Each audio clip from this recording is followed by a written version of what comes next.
안녕하세요. 해길의 기초부터 시작하는 부동산 상식편입니다. 오늘은 모아주택 그리고 그거에 대한 장단점에 대해서 설명해 드리려고 해요. 요즘에 재건축 재개발을 많이 들어봤는데 못 들어보던 단어들이 많이 나오고 있어요. 그래서 이 모아주택이라는 게 뭔가 한번 알아보게 됐습니다. 이 모아주택이라는 거는요, 22년 1월에 서울시에서 오세훈 시장님이 주택 개발, 재개발 사업으로 모아타운하고 모아주택을 통해 26년까지 양질의 주택 3만 가구를 공급하겠다고 발표를 한 게 시작입니다. 그래서 재개발, 재건축 이런 사업보다 좀 단축되게 각종 이제 인센티브가 주어져서 좀 빠른 시일 내에 주거 환경 개선도 하고 양질의 주택을 공급하겠다. 이게 목적이었던 거죠. 예, 모아타운하고 모아주택 이렇게 두 가지로 나뉘는데 보시면 이 모아타운은 모아주택을 모아서 대규모 아파트 단지 수준으로 이제 편의시설 이런 것들을 확충하겠다는 의미인데요. 이 모아주택이 그러니까 여러 개가 모아진 게 모아타운이라고 보시면 되실 것 같고요. 왜냐면 재개발, 재건축을 하려고 그러면 한꺼번에 대규모를 해야 되잖아요. 그러다 보면 누군 동의하고 누구는 싫다 그러고 하다 보면 사업 진행이 굉장히 더딥니다. 그러다 보니까 조금 먼저 하겠다 이거죠. 그래서 그게 모아지면 모아타운이 되는 그런 형태인데요. 이 재개발 요건 같은 경우가 충족하기가 대기업 같은 경우가 아까 말씀드렸다시피 이제 그 주민들의 동의를 얻는 것부터 해서 굉장히 좀 어려운 부분들이 있어요. 그래서 그런 분들이 가지고 계신 저층 주거지를 이제 소규모로 정비를 진행하는 사업입니다. 다가구나 다세대 이런 토지 주인 땅들이 모아서 면적 1,500제곱미터니까 한 300평 정도 되겠네요. 300평 이상을 만드는 게 이제 공동 개발하는 사업입니다. 갖고 이제 시청 홈페이지에 들어가 봤더니요. 이제 블록별로 이제 양질의 주택을 공동으로 개발해서 하겠다. 이거거든요. 그러니까 1,500제곱미터라고 하면 아까 300평 이상 되는 면적이면 된다라는 거죠. 그러니까 간단하게 얘기하시면요. 우리 집하고 옆집 건물하고 두 개만 모아서 합쳐서 지어야 되겠다. 이게 모아주택인 거죠.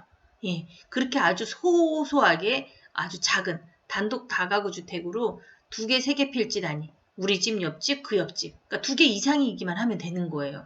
그랬을 때 그게 자율형 모아주택이라는 거고요.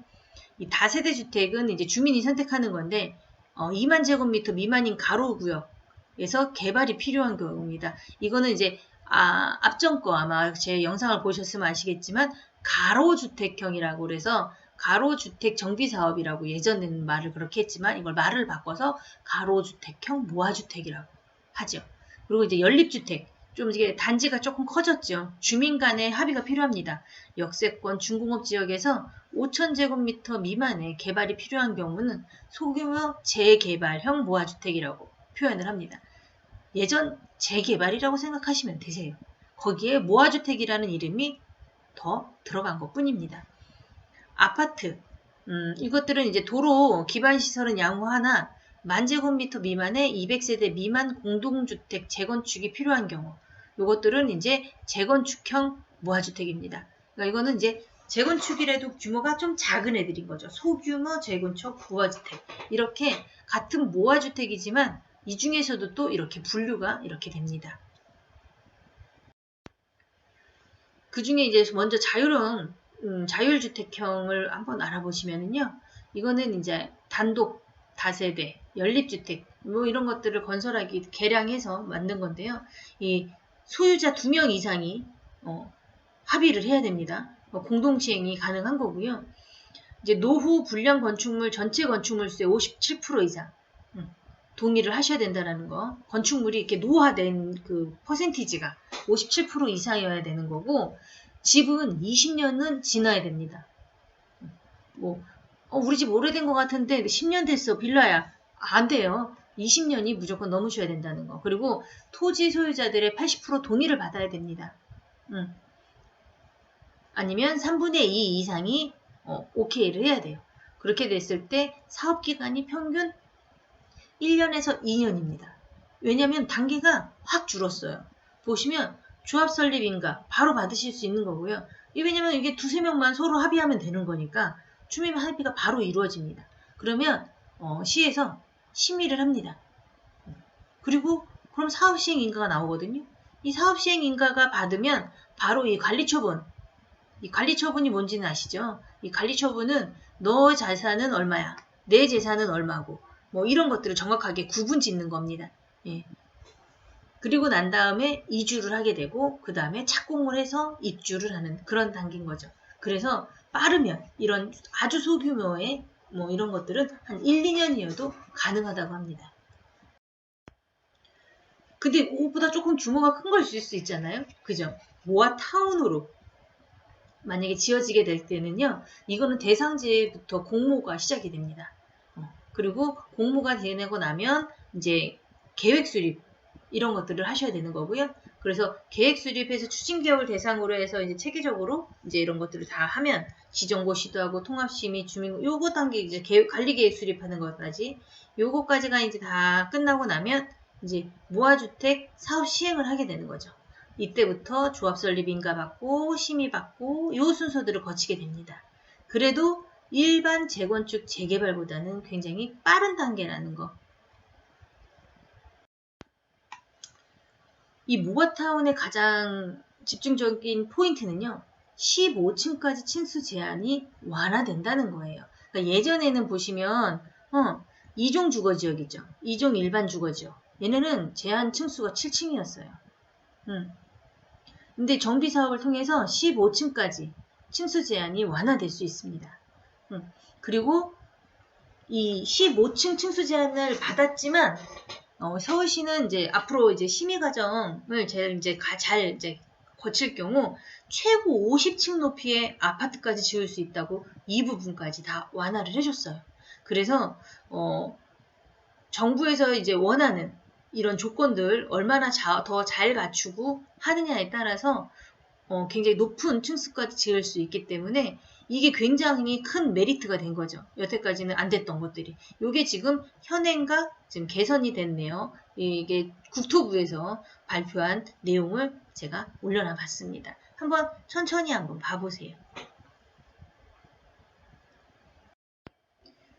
이 모아타운 대상지는 서울시에서 매년 1회에 걸쳐서 공모 방식으로 지정하거나 주민 제한 방식으로 추진을 하고 있대요. 그러니까 정부에서 아예 서울시 자체에서 여기에서 하자라고 하거나 아니면 우리들끼리 모여서 우리 이렇게 해요 하고서는 신청을 하거나 하시면 되는데 그거에 대한 대상지가 지금 올라와 있더라고요.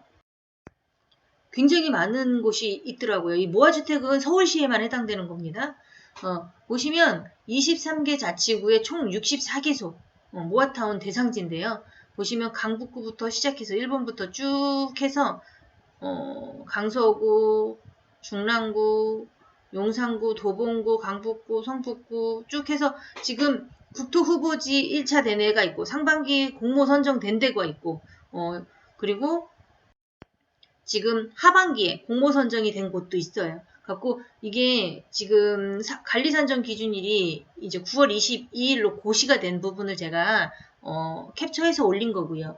이거는 서울시 똑같이 홈페이지 들어가셔서 주택가 보시면 주택 건축 부분 그리고 주택 공급 이거 순서대로 클릭을 하시면 이게 다 보이실 수 있으세요. 그러면 다른 부분들까지도 다 검토하실 수 있으시니까 한번 내가 궁금한 것들 있으면 혹시 우리 집이 있는 데일까 싶어서 궁금하신 분들은 좀 들어가셔서 한번 봐보세요. 제가 이제 이걸 쭉 알아보면서 이제 장단점을 한번 봤어요. 봤더니 장점은 일단 10만 제곱미터 이내면서 노후 50% 이상 그리고 최고 층수 15층까지 허용되고 그리고 주차장 통합 설치 지원하고 공공건축가가 설계도 지원을 해준대요. 그러니까 주차장을 기존의 건물 지하에다가 우리 집 건물, 니네 집 건물 합쳐서 밑에 지하에다가 통합으로 주차장 설치를 해주겠다는 거예요. 갖고 이런 인센티브를 준다니까 얼마나 좋아요. 그래서 이거 굉장히 좋은 조건이다 라고 해서 봤는데 이게 보시면 장점에 재개발 같은 경우는 노후도가 60% 이상이어야 되는데 얘는 50%라는 거. 그런 것들이 조금 더 빨리 재건축을 할 수 있다는 장점인 거고, 그리고 사업 시행하는 것도 기간이 굉장히 많이 단축됐잖아요. 그죠? 예전에 8년에서 10년에서 지금은 2, 3년 안으로 기간이 단축된 게 굉장히 큰 장점인데요. 단점이 있어요. 이 단점을 정말 잘 보셔야 되는 게, 이게 무작정 투자하기에는 이게 투기과열 지역이나 이런 걸로 선정이 되고 막 이러면 이게 굉장히 좀 복잡해지거든요. 세금도 많이 내야 되고. 왜냐면 특히 권리 산정인, 이게 뭐냐면 서울시에서 이때부터 정비사업이 이제 그 선정을 하잖아요. 지역 선정하고 결과 발표를 딱 한 날, 이 결과 발표한 날짜가 권리 산정일이에요. 네. 그래갖고 만약에 이 권리 산정이 끝난 이후에 집을 매입을 하신 분들은 무조건 현금 청산입니다. 입주권을 못 받아요. 이 집들에 투자하는 이유는 입주권 때문이잖아요. 일반 아파트, 일반 분양 받으려니까 내가 1순위라도 당첨이 안 돼. 아니면 내가 2순위, 3순위야. 그러다 보니 내 입주권이 없어. 못 받아.